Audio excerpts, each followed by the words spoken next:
feel something has dipped. Anu and I share a lot of similarities, but also a lot of differences. My spleen is silent. I don't really know what it's saying right now. You have to wait for it to come, Nick. Hey guys, welcome to Little Blackbird 91. Listen, we're talking to you guys about Love is Blind UK. Now I'm going to focus specifically more on two couples, the black folk, because everyone else is pretty much still kind of caught up. They're really good already. Specifically, I want to talk about Anu and Patrick, which I already told you guys they are not compatible. Was never going to work. I don't know why they pretended. And then obviously Katisha is in a love triangle with Javen and also Demola. You know, and I think it's quite an interesting scenario because a lot of the coaching that we do, we talk about this stuff, right? Trauma will inform your decisions. Let me say it one more time. Trauma will inform your dating decisions. If your dating patterns are horrible, if you're dating the same man or same woman who isn't good for you, then it means that we are probably more than likely existing in a pattern. And the pattern that is existing is one that's usually informed by trauma. We talk a lot about attachment styles on this platform. So I'm going to use that in a way of being able to explain what happened here between Katisha, Javen, and Damola, as well as to why the choice came up the way it did. Okay, but if you're new to the channel, make sure you do me a massive favor, like it, share, subscribe, click on that fabulous bell button. If you're here and you're live as well, don't be afraid to comment in the chat. I will read your comments and bring them on the stage and also read them out as well. And if you really want your comment to be read out loud, to make sure, send us a super chat. We'll definitely read your comment on the live. Let's break this down a little bit because this couple here, yeah, listen, it was never meant to be. Let's be honest. You know what I mean? It was never meant to be. And it clicks.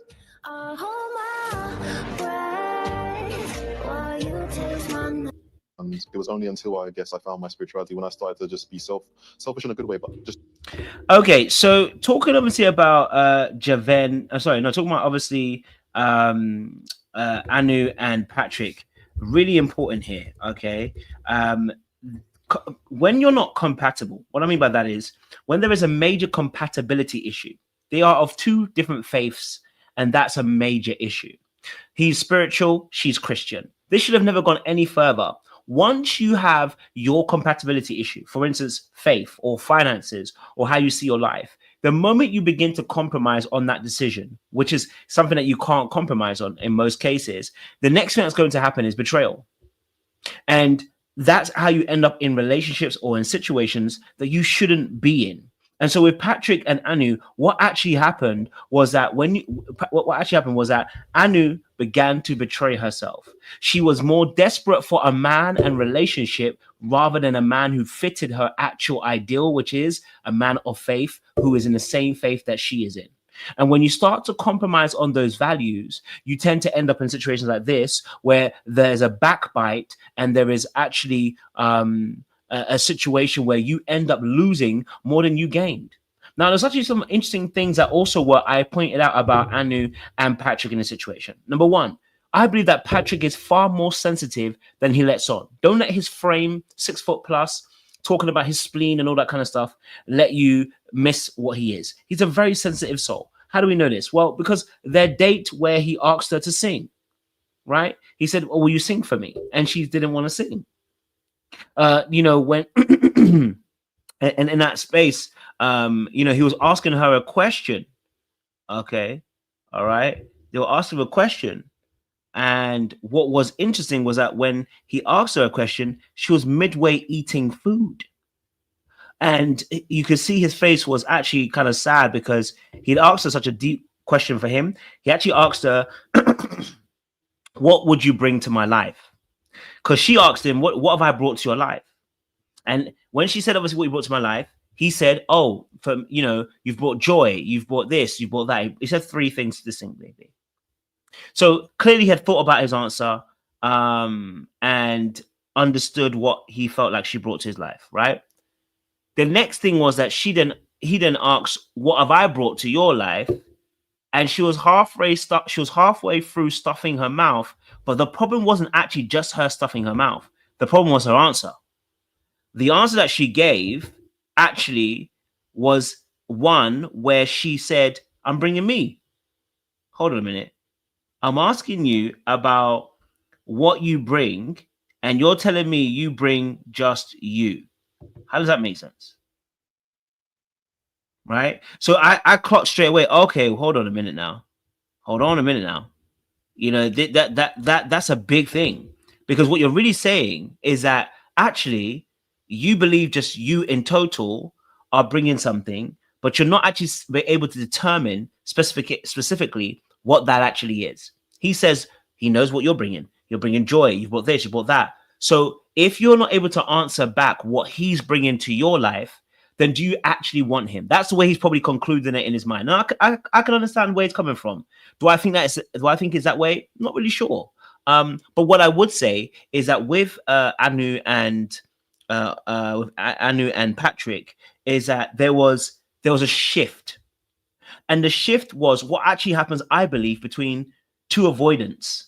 Right? When I see a fearful avoidant and a dismissive avoidant, for those of you who don't know attachments, attachment styles are simply the way that we emotionally bond in relationships. And there is John Bowlby and Mary Ainsworth who came up with this aspect of,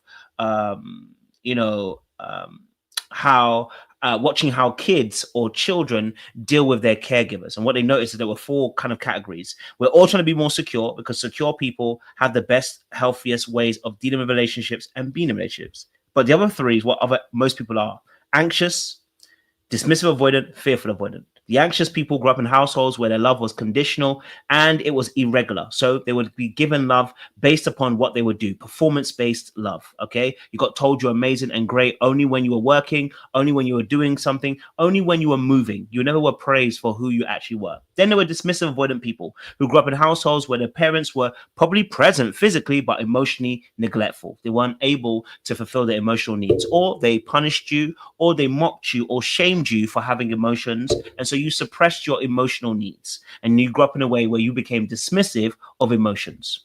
And then the third category is, or the fourth category, I say, is fearful avoidance. They grew up in households where there is irregular love, unpredictable love. There is one day you're good, next day you're not good. Their parent becomes a comforter and as well as an agitator, or somebody who, quote unquote, ends up being abusive. And abuse doesn't mean just literally physical. It can also mean verbal. Okay, it can mean accostings. It could also be the fact that your presence is also one that makes the child feel fearful, as in the parent can be comforting one day, the next day they're completely different, and that can throw the child off. That unpredictability will throw that child into a space of turmoil and chaos. Okay, all right. So if you grew up in that kind of household, you probably know what I'm talking about.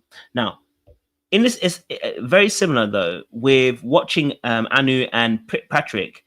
It did feel like, I'm not going to say definitely, it felt like it was a dismissive versus fearful avoidant kind of trigger, because the way he was very sensitive and the way that she's so hard on herself is 2 indications of what avoidance deal. Dismissive avoidant people typically are very sensitive. They won't tell you, they'll just start to emotionally drift.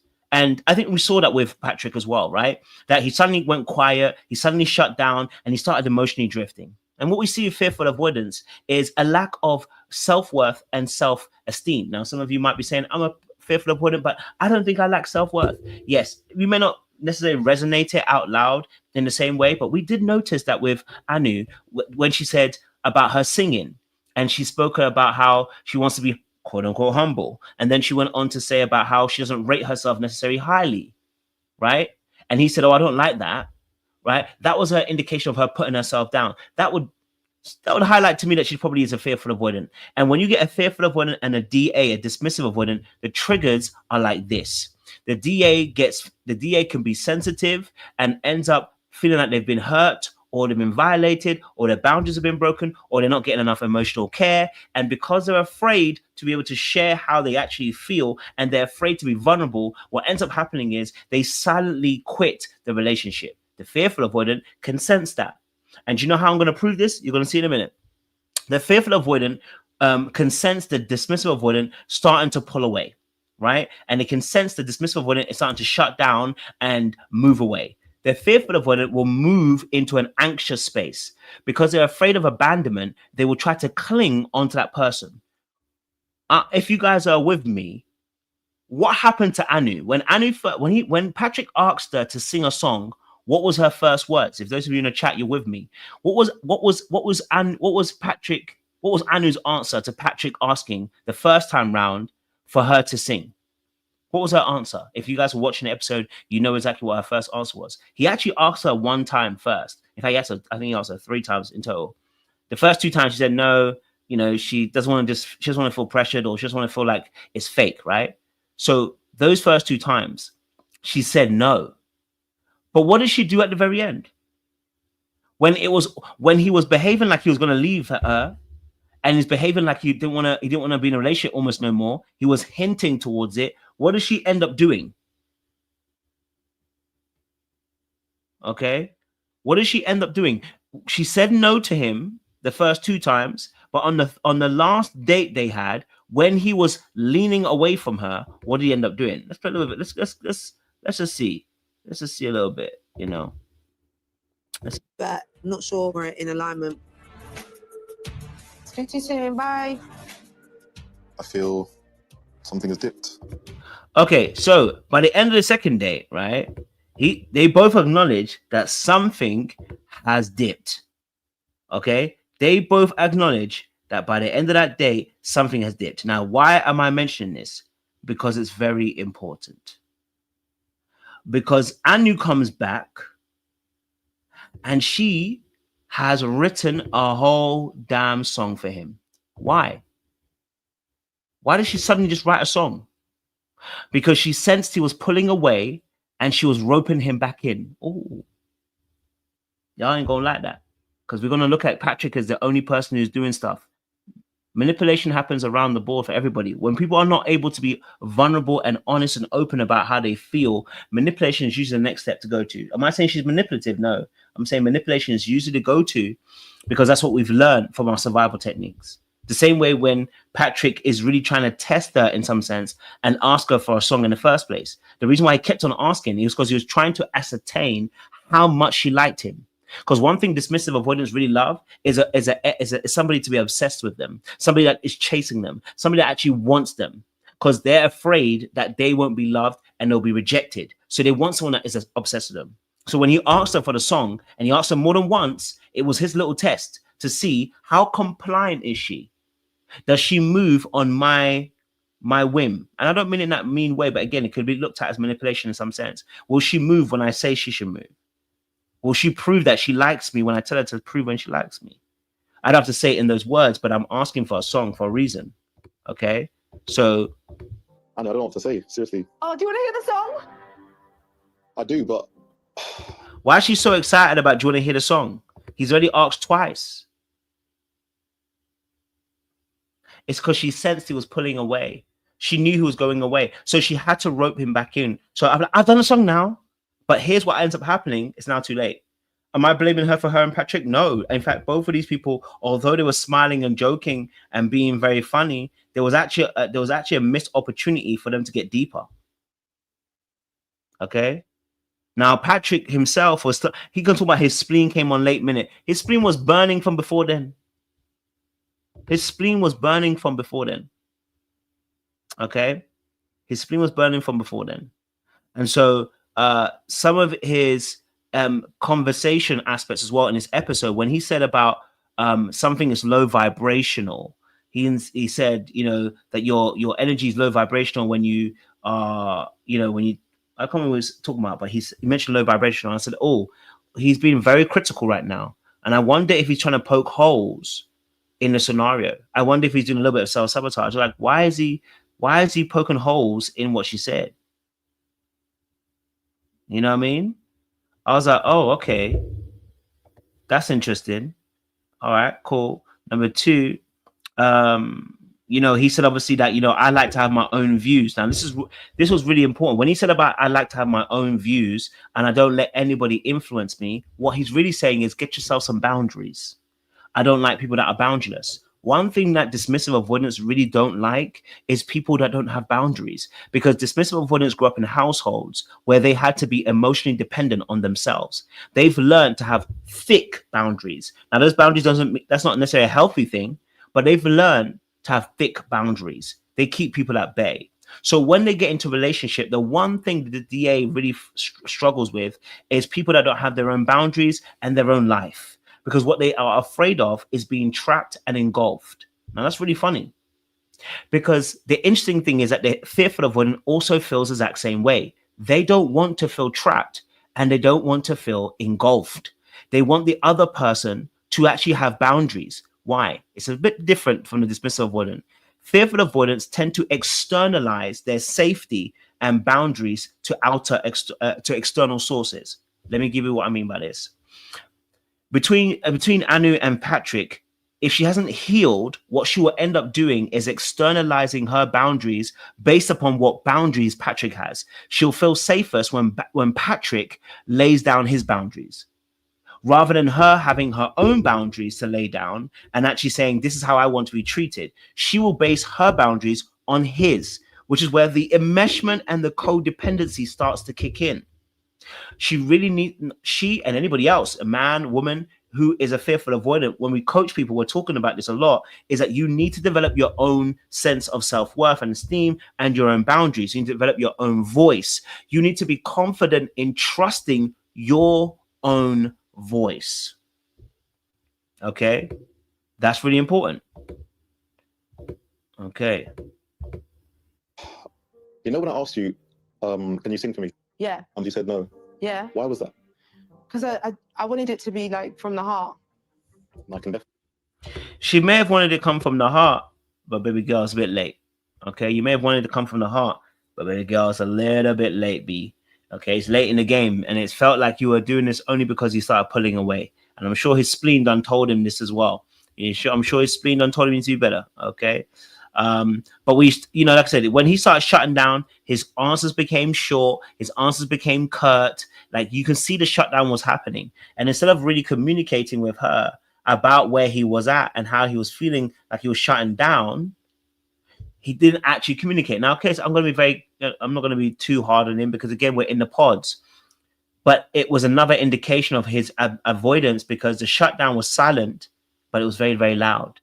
Everybody could see that he had been shut down. I mean, everyone being Anu could see he was shutting down, even though she can't see him. His tone, his energy, his vibe, all of that began to change. And he began to drift out of his relationship. And he had probably made a choice well earlier than this, but he wanted to make sure. Right? So that was unfortunate to see that. And I want to be able to bring in some other points, because I think there were some other things I wanted to discuss with them as well, because they intrigued me. Okay, so yes, so she obviously let us know as well. She wants to be judged for not what she does, but who she actually is, which is a massive thing for fearful avoidance. Fearful avoidants are used to being invisible. And what they don't, when I say being used to invisible, I should rephrase that. Fearful avoidants are afraid and fearful of being seen, because being seen can also mean become invisible, and become invisible can also mean you can be hurt. So fearful avoidants struggle, okay, to actually be seen by other people. They tend to see other people by asking questions, being deep, being present, being always available for them. But in return, you're not seeing that for them. They become this mystery, which is very similar in mirroring behaviors with what you see with dismissive avoidance as well. Dismissive avoidance too, if you've dealt with them, you'll have a conversation, you'll tell them all your secrets, and you'll be like, wait, hold on. I don't know nothing about this person. How come? That's a trait of an avoidant, that they are taking in all your information, but failing to be able to give back. Because giving back would mean being vulnerable, and it would also mean showing up emotionally to be able to interact with you on that level. That can be very difficult. Okay, so that was a massive thing. The other thing also around that was around. Okay, yes. But okay, now I've already kind of said it anyway. But yeah, I'll leave it there. I'll leave it there for now. But for me personally, I do believe that they were incompatible because of their faith, and that was never going to go anywhere. But some of the other things also are very much important. Choosing somebody that actually wants to be compatible in terms of their faith is important. And then choosing somebody also too who can actually understand you, because these two were butting heads because they missed each other on their understanding. They actually couldn't because they were both thinking about their respective things, right? She's thinking about, being afraid to be seen and probably be heard and be actually visible. She was downplaying herself. And you got someone like Patrick who's looking for her to be more courageous, more outgoing, more vibes, but he himself is very sensitive and not cognizant necessarily of that. So there's a lot to go on those two. I'm glad that it sounds like they're going to not make it towards the end because it was never meant to be in the first place. Okay. But I want to get you guys' thoughts on that. What's your thoughts on Patrick and Anu? How did you see it? What did you think about that particular couple as well? El Cid said, do you see the story time of Ricky? And yeah, I saw it. Apparently Patrick's got has a girl pregnant. I think that's what happened. Apparently. Yes, she put herself down and he didn't like that. Yes, it's very true. Said she was her muse. She could write now. Okay, that's cool. I definitely hear that. Let me take one more. Someone says Spleen was asking Anu some good questions and she had no good answer. Yes, she didn't have any. And the reason why is because actually, and that's such a good point. Let me just quickly talk about that. Okay, the reason why Anu doesn't have a good answer is because she's actually not as present as she thinks she is. Anu is more concerned about how she felt. Anu is more concerned about how he made her feel, but she's not actually cognizant of what's actually happening. She's not cognizant. And a lot of people date this way. They date based on how they feel, not being cognizant of actually what's happening to them. What does that mean? It means understanding what your wants and your needs are, and then filtering people through that system, but also being able to, while you're able to receive, you're also able to give, or while you're able to give, you're also able to receive. She couldn't give a good answer about what he brought to her, what he brought to her life, because she hadn't really considered it. Because for her, in her mind, right, that's not where her focus was. And that's really important, again, because it comes back to paying attention to the details about someone, but it comes usually in a mutual exchange. And if that's the case, you can miss it. Because actually, usually, fearful opponents are very good on the details in the very beginning. They're very much looking, they're very much open-eyed, they're very much trying to scan and see what's going on. So they're taking a lot of information. The fact that she didn't have an answer tells me that I don't think she was as clocked in as she thinks she is. She might have thought she was deeply in it, but I think she was never really there. And that's why she couldn't give an answer. It wasn't the fact she had food in her mouth. She could have answered. But she didn't have an answer. So yeah, I definitely hear that. Okay, someone said, as a singer, I felt for her. Can be awkward singing on demand when people ask when it may be the right time or place on national TV. Yeah, true. Yeah. I definitely hear you on that. I mean, like I said, the first time around, I think it was organic. The second time around, I think he was trying to test her to see how compliant she would be. Okay, cool. Let me go to number 2. It's important. Let's talk about, obviously, the conversation with Sophie and Kieran, because, baby, what the heck happened? What the heck happened? Eh? Sophie plus Kieran. Audience members, what was your thoughts? Those of you in the chat right now, what was your thoughts about this particular couple? Let me know in the chat and I'll read some of your comments as well. Let's just give it a buck. Let's see. Megan, you're smart. You're so fun, so caring. You really are the best of us. And I just feel so at home talking to you. Well, my bad. Listen, Kieran and Megan, I like them. I can't lie to you. I like their vibe. I think they're the right kind of couple to be each other. I think they're both soft enough to help each other. We damn right know that.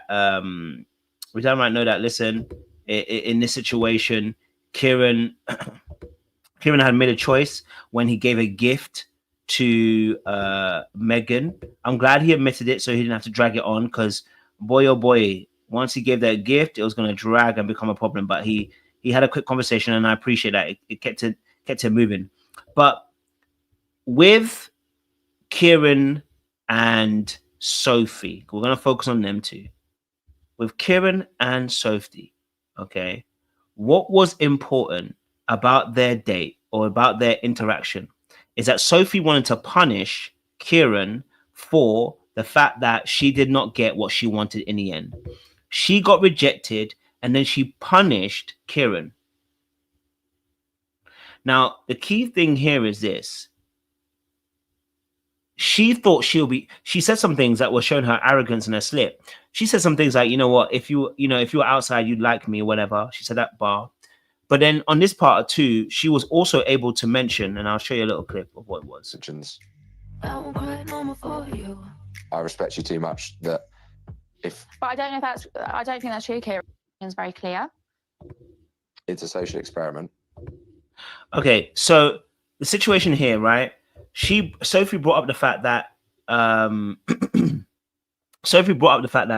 for her, she felt embarrassed, she felt shamed, she felt like he had just, embarrassed her in front of everybody. And partly I understand where she's coming from because it makes sense. Like that's what happened. It did happen that way. But the other aspect of it, right, was that she was unable to take accountability in terms of owning her own feelings. Like Megan doing what Megan did, it's on Megan. And how you felt is on you. Now, when obviously I can even roll for this, is what I would say. Okay. And I'm going to give my all to that experiment and see where the chips lie. Well, that's really rude. Like, I have made a strong connection elsewhere. Okay. So, in this scenario, Kieran actually gave a gift to Megan, which we saw. But now we're seeing that Sophie's come back. And listen, Sophie's not at fault totally out here. She has every right to feel the way she feels.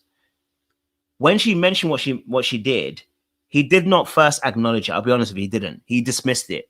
He started saying, oh, but I'm taking this thing very seriously. He dismissed her actual claims at first. And I feel like that's not what he should have done. I get why he said it. He might have felt a little bit defensive, but what he should actually do was address how she felt. She felt like you gave a gift and you smelled the perfume, you kind of made your choice. And all he had to say was, you know what? You're right. I did do those things and I apologize. I will like to explain myself that there is obviously mitigating circumstances as to why this actual situation came about. But he didn't do that. He deflected at first. He does admit it later on, but he's already deflected at first.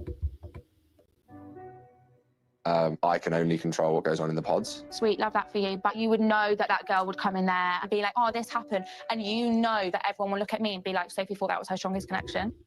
Now, how the hell was he going to know that? How was he going to know that Sophie thought that he was her strongest connection when he knows he has two connections? How would he know that? You know what I'm saying to you? How would he know that? And the reason why I know is because I believe that Sophie is a dismissive, avoidant person. Okay, so with Sophie, what's happened with her is that she don't like embarrassment. She doesn't like rejection. So for her, in this scenario, she had to address it in a way that made Kieran the bad guy in order to make sense of why she got rejected. Because one thing that dismissive, avoidant go and do is project. Instead of actually just saying, you know what? The person may not like me because they don't like me. It doesn't have to be a reason in terms of I did something wrong or that they're a villain. But the villainization is to make you feel better at night because you got rejected. Well, if he's a villain, that's why he couldn't actually choose me. If he's a bad guy, that's why he can't choose me. But the reality is that's not what happened, darling. Okay? All right? That's actually not what happened. And I'm not even trying to defend him like that, but that's not what happened. Okay? Let's play a little more clear. Connection. I know what I bring to the table. I bring a lot to the table. Okay, I'll address that in a second or two.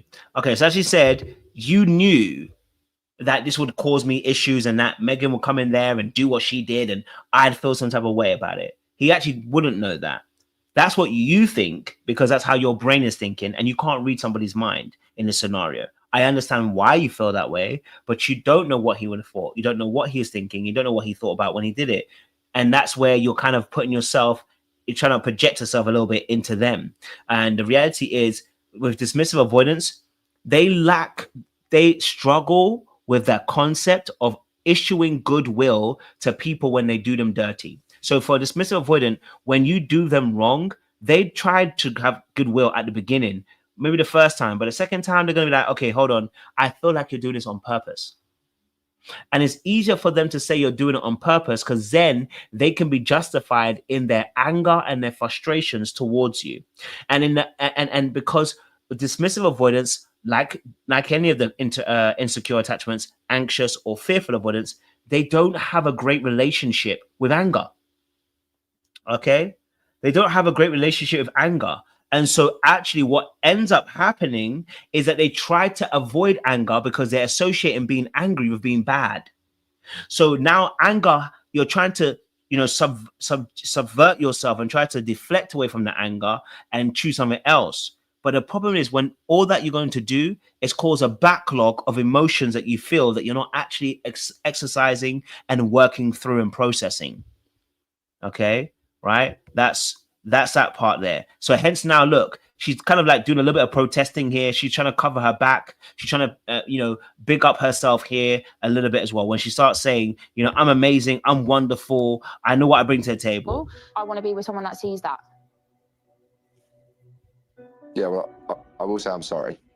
I'm sorry that I've made you feel any. She says she wants to be with somebody that actually sees that. Well, darling, maybe if you had been a little bit more vulnerable, we might not be here, babe. Okay, maybe have you been a bit more open, we might not be here. But the reality situation is, it seemed like you were still kind of closed off, but you were growing into it, and I understand that. But the key thing is, at that moment, she wanted to have that last word. She wanted to bomb him and make him know that he can't play with her. She wanted to leave that place on the best foot forward. She wanted to leave that place on the best note. She wanted to leave that place with her money up. She wanted to leave that place with her winning, because the ego has been struck and the ego has been hurt. That's why when she went back into the room, she said, I'm going to be leaving now. I mean, of course, her time was up because the person didn't choose her. But all of this was self-defense mechanisms, and that she was using in that moment as well. Okay. Feel any sadness or disrespect. Like, obviously, that's not my intentions. I respect you too much that if. But I don't know if that's. I don't think that's true, Kieran. Listen, he said, I respect you. And she's like, I don't think that's true.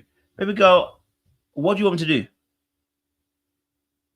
Okay. What do you want me to do? What is it you're looking for me to do? Because at this rate, he's apologized now. He said he's sorry.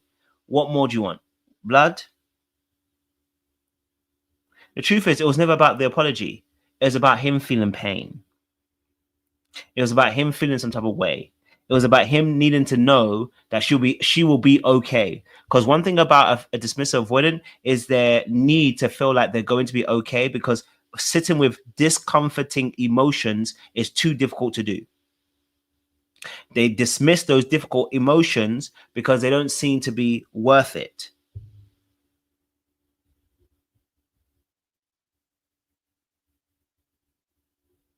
Someone said, on the Netflix podcast I saw today, Sophie said she had her first date with Kieran before Megan's date. So that's why she was upset why Kieran didn't tell her he was leading towards Megan. And that's a fair frustration. I'm not gonna be mad at it. It's a fair frustration to feel like, you know what, he didn't tell her before he went on that date with Megan. That's a fair aspect. Okay, that's a fair aspect. I can see why she's a bit vexed. You know what I mean? Of course, I think it's a difficult scenario, possession. But I definitely can take that into consideration as to why she might have felt pissed. She might have felt like she got played in that instance. I can hear that. I can hear that. I'm not going to try to dismiss that at all. And that would be very painful. And it would feel like that from her perspective. I don't know if that's the whole perspective, but I can see how from her angle that would hurt. Knowing that I've been on a date with you and and it feels like that you're going to go on a date with Megan and you're feeling her more and you're going to give her a gift and da-da-da-da. I can see that. Yeah. I can definitely see that. Make so. Okay. But that's a very also good point. She did think that because, again, she's looking at it from a facial perspective. When she looks at Megan, she's comparing herself. She's competitive. She's using her more masculine traits. She's competing with Megan. So in essence, she did lose because she was competing. And I understand how that feels. Because really and truly, it's about being chosen. Because again, she's been rejected again by someone that she likes. Her mama rejected her and her mum abandoned her.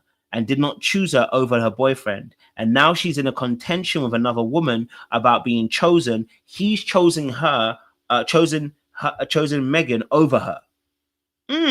That would be very painful, and it would open up fresh new wounds in her heart. And when it came to being vulnerable as well. Okay, so she said, I'm leaving here with something. I wouldn't do that to you because it's a shit feeling. Like, if you truly cared about how I felt, you wouldn't have put me in that position. And there's some truth to that again, but I feel like she's wanting him to do what she would do, but unless you discuss those boundaries, it's very difficult. And that's something I had to learn, that sometimes as an avoidant, you have what we call silent boundaries. And so actually we expect people to behave the way that we behave. We expect them to do what we would do.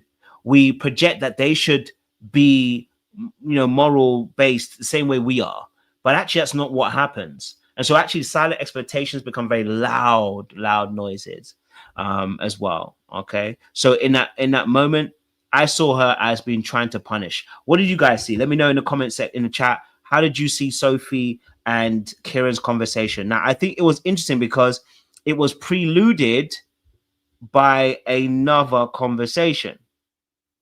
Okay. She spoke to Megan, and it felt like she was trying to whisper in the ears of Megan. Now, she might not have been. She might have genuinely been concerned, but it did feel like she was whispering in the ear. To another girl are serious. And then I'm like, what is he saying to you and what is he saying to me? Because I feel like they're the same thing.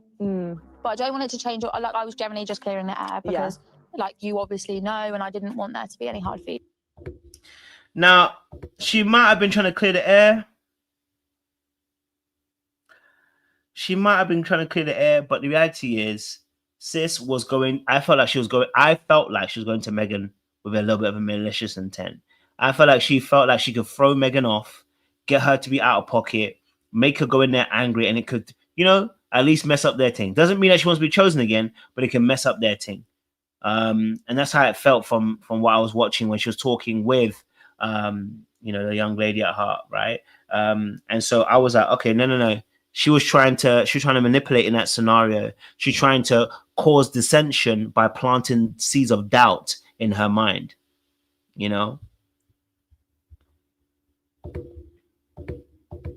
Hard feelings. Yeah. Finding out that Kieran has a connection with Sophie has surprised me a bit. So I definitely want to chat to him today about that. I wonder why she was surprised. Are you surprised because of the type of woman that Sophie is, or are you surprised because of what? You didn't know you had a second choice? Okay. That's an interesting one. That's a very interesting one. Sophie was fishing and pushing. I hear you. And then Jay says, you obviously know. No, she had no idea if she knew. True. I don't think Megan actually knew. Jules T says, Sophie's not ready for a relationship. I hear it. She's very slow to open up. I think with Sophie and Kieran, her guardedness did not allow for him to actually feel safe with her. She was an unsafe option. Her guardedness did not allow him to be able to feel comfortable in her emotional space because she wasn't opening up the way she needed to. She was being very slow with it, which I again understand, but only a certain level of people have patience for that. Okay. She talks about, I'm a prize, and that mindset, she was trying to bump up her value and her esteem in that moment because she was embarrassed by the fact that she didn't get chosen. And what that did was create what I call, what I call would be,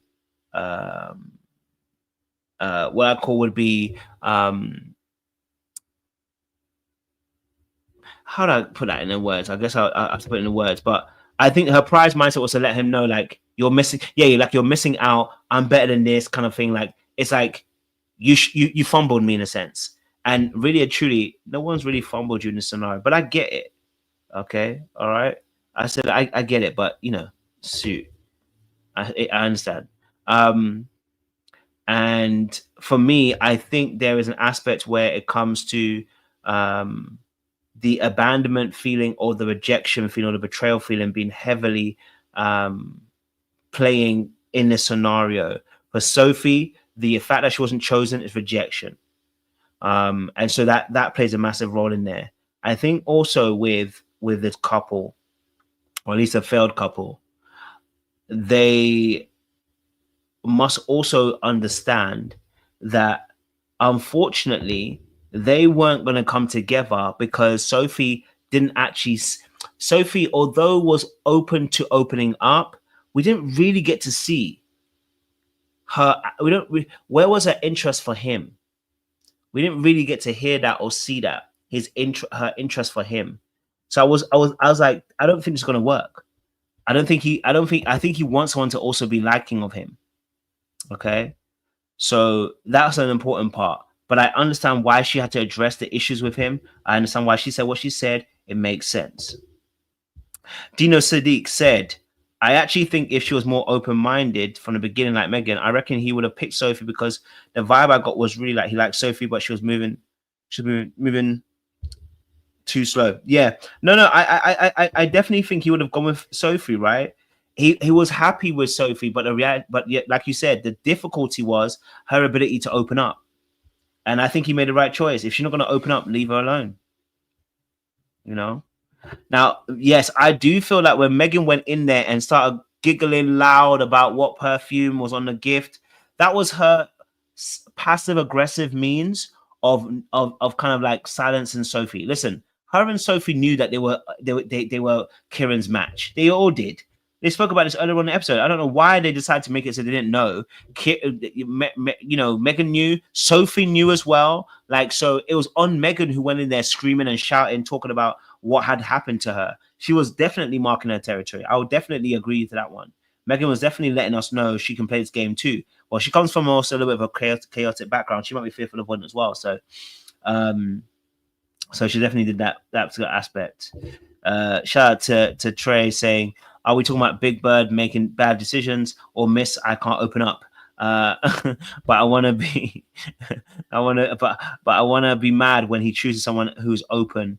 I said what I said. I hear it. Jules T said, I think Kieran was afraid of Megan being crew, so Sophie was a backup until he worked through that fear. Megan was way fun. I hear that. That makes sense. Yeah, I can work it out. Okay. And not yet, Trey. Only Patrick and only cover. Okay, sorry, you was saying. Yeah, no, but I definitely hear you on that. I don't think Sophie's a mean person. She just says things a little bit too cold, and that is uninviting, and it's very much not very attractive to a lot of people. When people are so cold, it doesn't allow for people to really be able to get close to you because you've built thick walls. That's something she has to learn how to do. Reduce the walls, because we ain't climbing them in 2025, and neither are we scaling them in 2026. Let it go. Let it go. Okay, cool.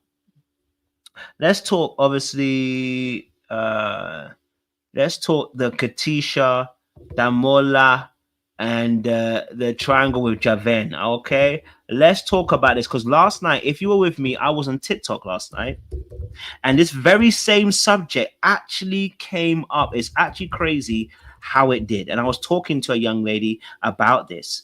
There are a lot of decent guys who are meeting people like Katisha that will run you through the mud because Katisha wants you because she knows that you're a good guy. And that's what she feels like that's what she wants to deserve. That's what she wants, but she doesn't feel like she deserves it. So she sabotages it. Yeah, she sabotages it. Okay. So as she sabotages it, all right, you're going to be at the end of the sabotage. Okay, so let's have a look at what's going on. It's strong. Yeah. Yeah, and I agree too. Why are you just not like laying all your cards on the table? Do you think that if I was to do that, that would help you? Okay, so the conversation with Damola and Katisha, okay, let's be honest. I told you Katisha wasn't going to choose Damola. I told you this already. And the reason being is because if you're watching this, this is going to be really helpful. Katisha can't choose Damola until her mindset of what she believes catches up with the reality. yeah. What she believes about herself must catch up with what she actually wants. She doesn't believe she's worthy of having what she actually wants, or I should say even what she needs. So when something feels too, quote unquote, too good, what she's really saying is, I don't think I'm worthy of this. I don't think I'm good enough for this. I'm going to ruin this.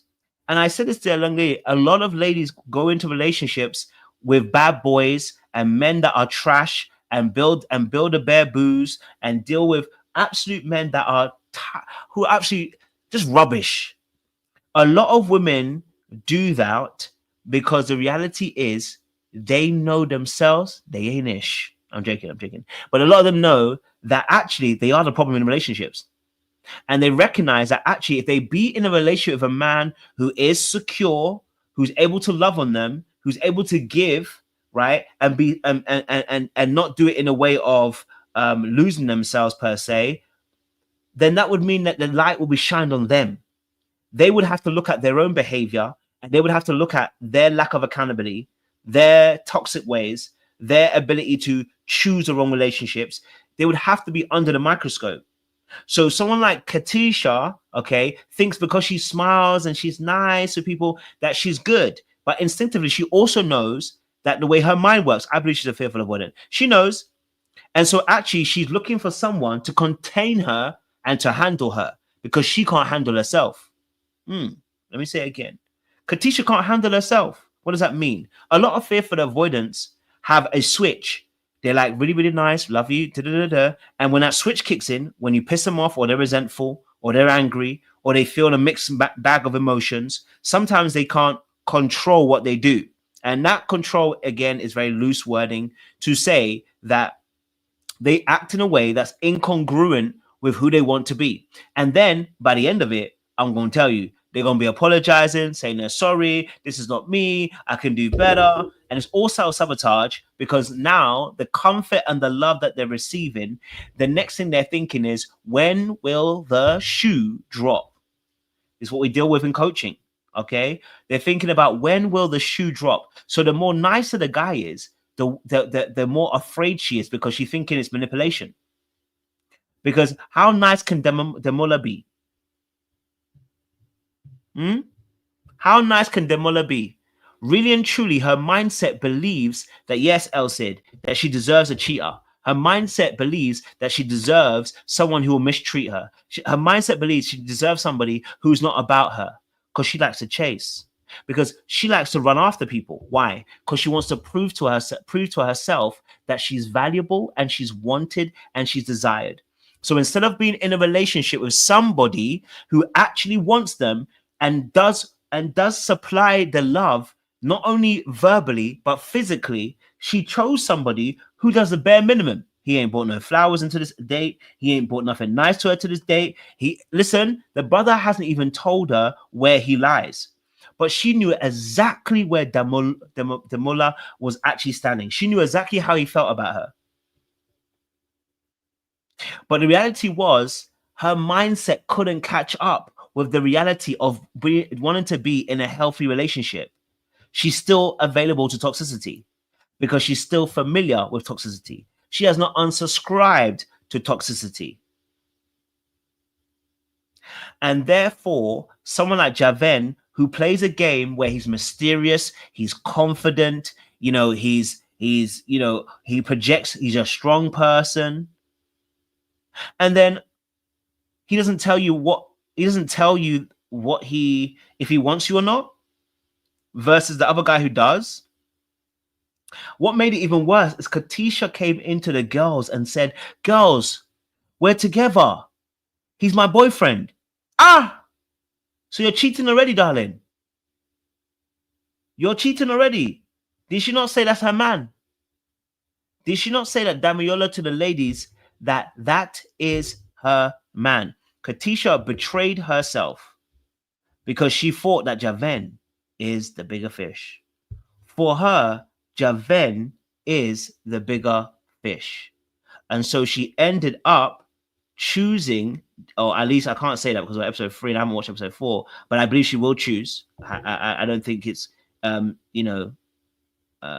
far-fetched that she would. Okay, but yeah, she in the end was saying to the ladies that that she felt like that's her man, right? That's a betrayal. Oh, what happened? Demola is my man. Oh my god! The mullah is her man, and she also said to him, "You got nothing to worry about. I'm not going to change my mind." Digga, digga, digga. And then she went into a conversation with Javen. Listen, Javen didn't have to do much. Can I be honest with you? Men like Javen are a dime a dozen. He didn't have to do much. He always had sway over her. And the reason why he always has sway over her is because she hasn't learned the lesson she's supposed to learn. She's still operating from a place of trauma. She's still operating from a place of low self-worth. She's still operating from a place of low self-esteem. A man that barely did anything for you had your heart twizzled up. Why? Because he perceived to be of a higher status and a higher value. And if the higher status and the higher value likes you, then that would confirm that you're actually special. The very thing that never happened to you in your household, growing up in a chaotic household, like a fearful, avoidant household, you don't believe you're special. You can't be, because the things that you experience, love equals harm, and your parents treat you like a commodity. So to have somebody of status, of power, right, see you and be like, it's you, I kind of like you, it actually confirms that you are special within yourself. Okay? All right? Now, in that aspect too, Javen wasn't forthcoming about wanting her or choosing her. He was very much relaxed. Do whatever you want. And the opportunity was for her to leave. She didn't. She stayed. The opportunity came when they were talking about, he said, "You've broken my heart," and he was going to say, "You can leave. You can leave now." And she ended up saying, "Oh, I'll stay for one more drink."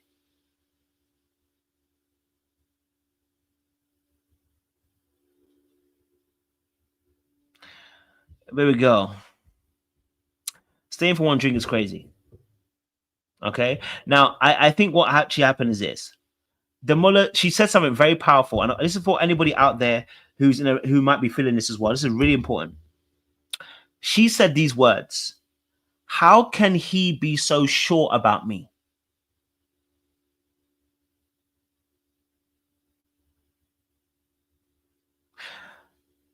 Our good sis said, "How can the mullah be so sure about me?" And she began to cry to the girls. Why is this important?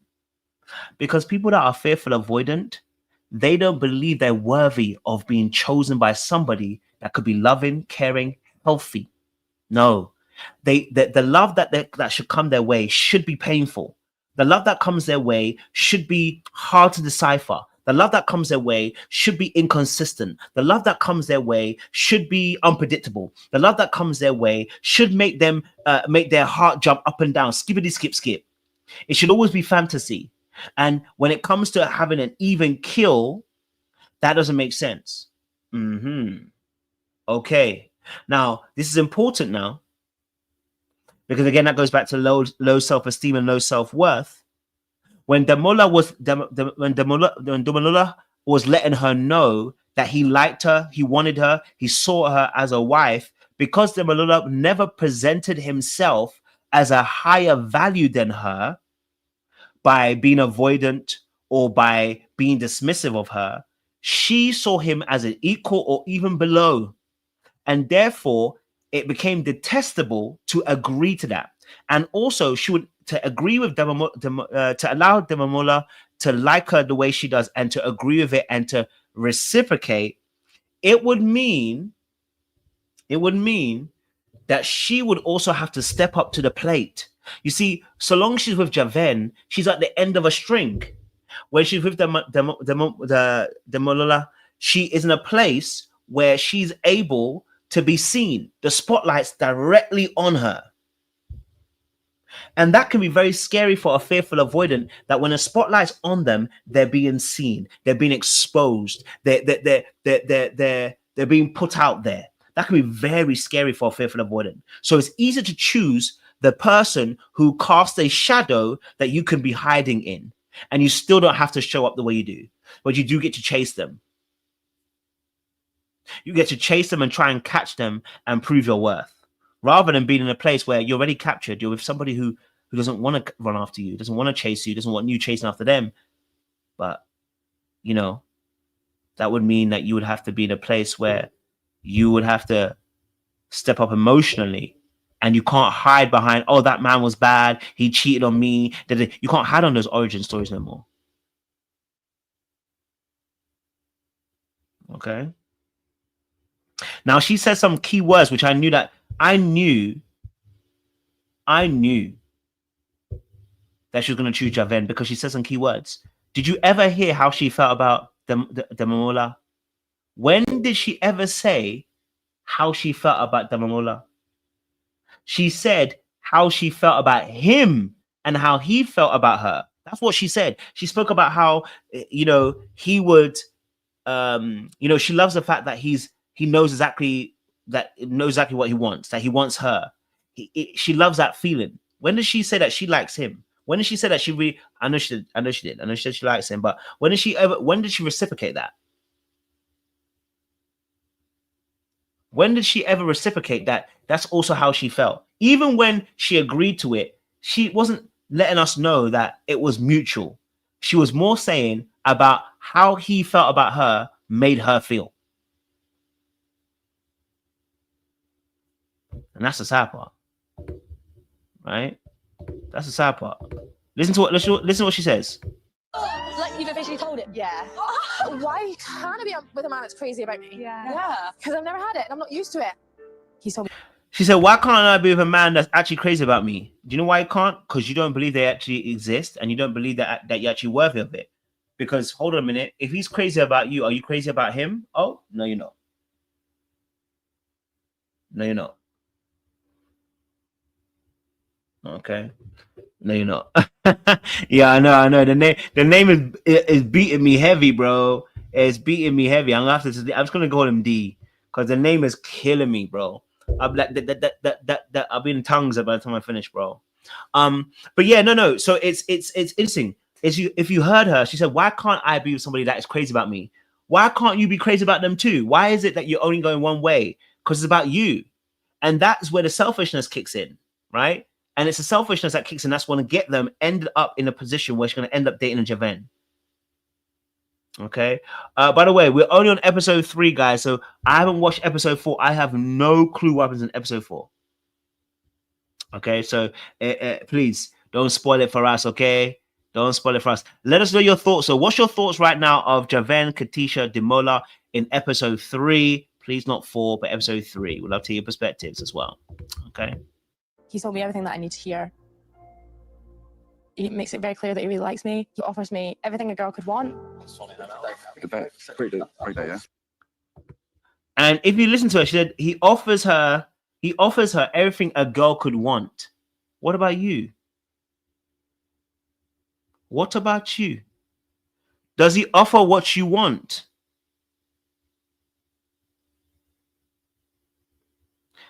What do you want? And so you are moving based upon a feeling. I like the fact he's chased after me. He's crazy about me, but you're not necessarily crazy about him.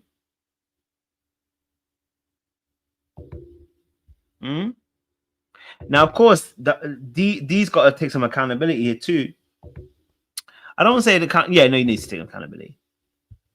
Because her energy, even though she was say, to be fair, I'm not gonna talk about her saying that she'll become his man or anything, but her energy was actually never, I never really felt her energy was reciprocated. Okay, I never felt her energy would be reciprocated with D. I never felt that. Okay, and sometimes that happens. You need to check in. You know. Now, what was interesting is that I don't like this new wave of mandem doing this stuff is very manipulative. Have you noticed, guys? Ace did this with Jeremiah. I don't like this stuff. This is why I didn't like what Ace did, and this is why I don't like what Javen did. I don't like mandem seeing other man liking a girl and they seem to be quote unquote a good guy, and they call them love bombers. I need you guys to cut it out. The Bushido is too much. When Mandem start doing it, it's nuts what the Mandem start doing. It's like it's manipulative. So it's like I'm not gonna be love bombing her. What do you mean love bombing her? Giving her gifts is not a love bomb, bro. That's not what love bombing is. I don't like it when the women do it, but now the Mandem are doing it. It was Ace in Love Island. Now we're having it with Javon, and they've got the same energy as well. They've got the same energy. They're dismissive.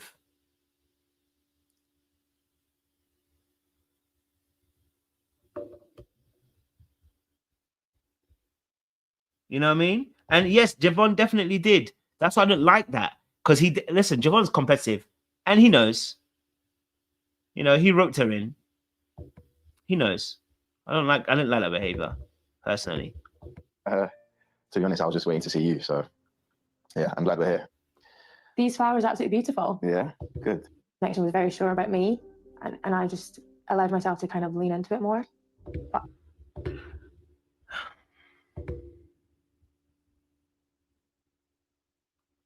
you know, that's a good point, El said, that yes, a man showing up, loving these ladies will make a man uncomfortable. Absolutely.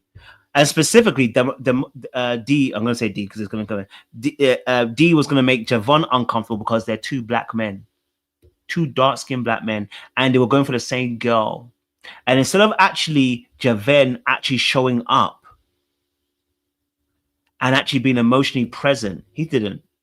He played his lovely game, his survival technique, his survival mode, his survival inputs. He did what he did what he does best, and that worked for her because she still hasn't clocked the game. She still hasn't learned that familiarity does not mean I have to go there. Okay, she doesn't learn. But I think ultimately it just kind of came down to how this person made me feel. Yeah, like that's the direction you want to go in. I'm not gonna tell you to do otherwise. I'm gonna tell you to. And all of a sudden, now a man's bringing flowers. Okay, now a man's bringing flowers. I'm like, oh, now you bring flowers.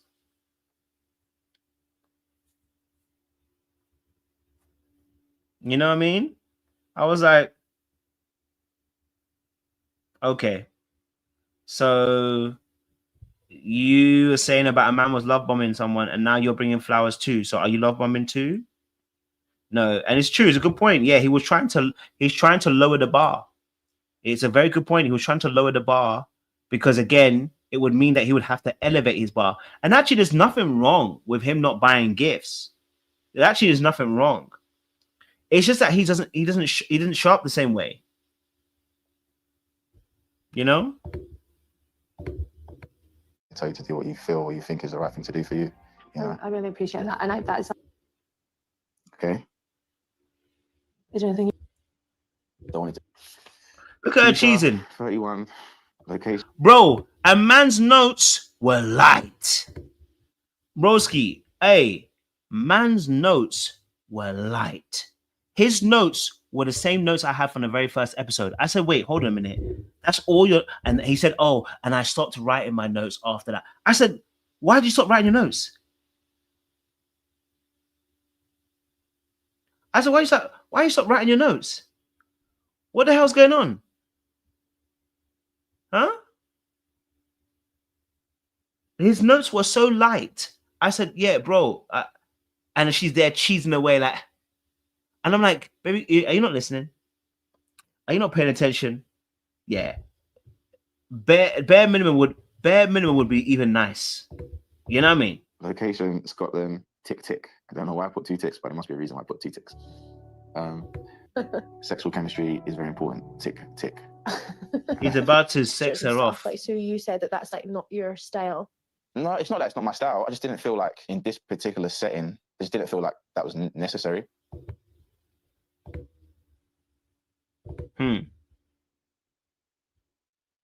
Absolutely, that's a good point. He knew he had her collect. He knew he had collected her. So you stop writing. You're actually right. Absolutely right. Yeah. Javon had pure jealousy for Demola.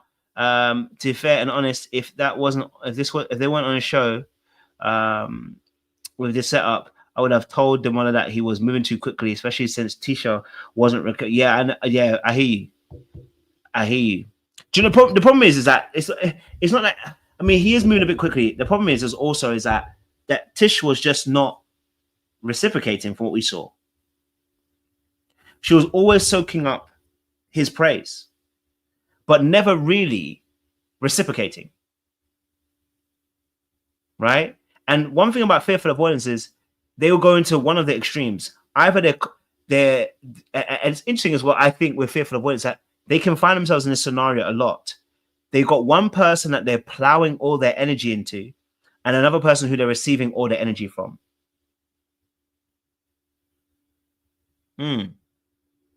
Fearful avoidance can find themselves in a scenario that they're plowing all their energy into something and receiving all their energy from somewhere.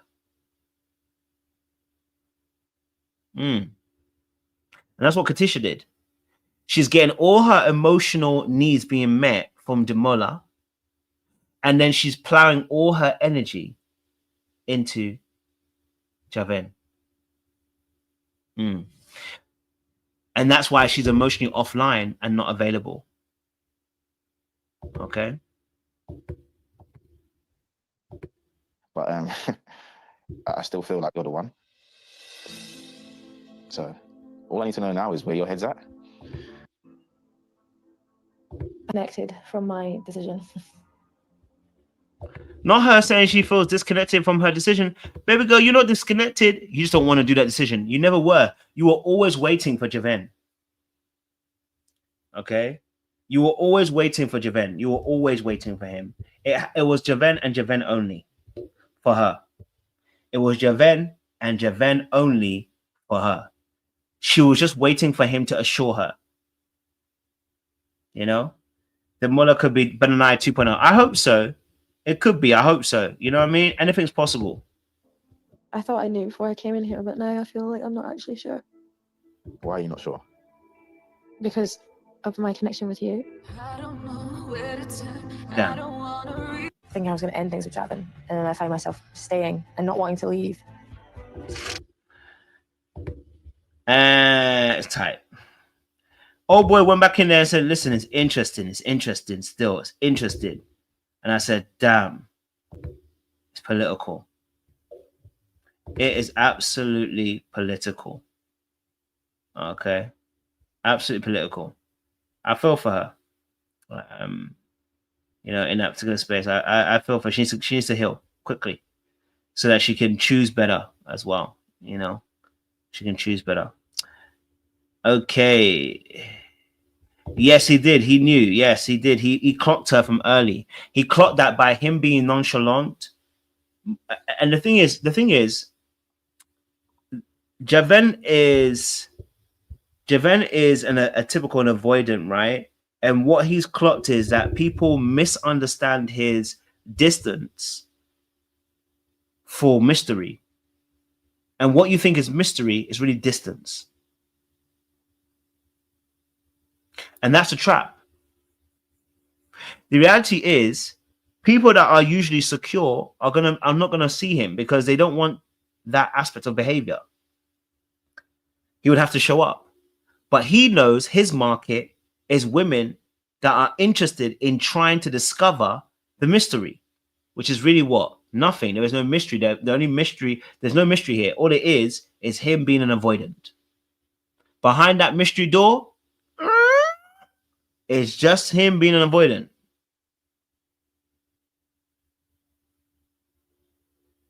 That's it. And your trauma of wanting to be chosen, wanting to be seen, and wanting to be special is going to be triggered by people like Javen because not only are they quote unquote mysterious, but they're actually people that have status in that situation. By him being off, by him being distant, it shows that he is not easily overtaken by her. Demola, unfortunately, was easily overtaken. So for her, Demola versus Javen, Javen has more what we call status than him. So being seen and liked and loved by him is much. That's why it's big for her. But anyway, listen, look, my time is up. I've gone more than an hour and I shouldn't have. But tomorrow, listen, if you're here around tomorrow, we are back on 7 p.m. UK, which will be 2 p.m. EST. We'll be live on Love is Blind super panel for you guys to come and have your say. So if you're around at 2 p.m. EST, okay. Oh, sorry. If you're around at 2 p.m. EST, come through.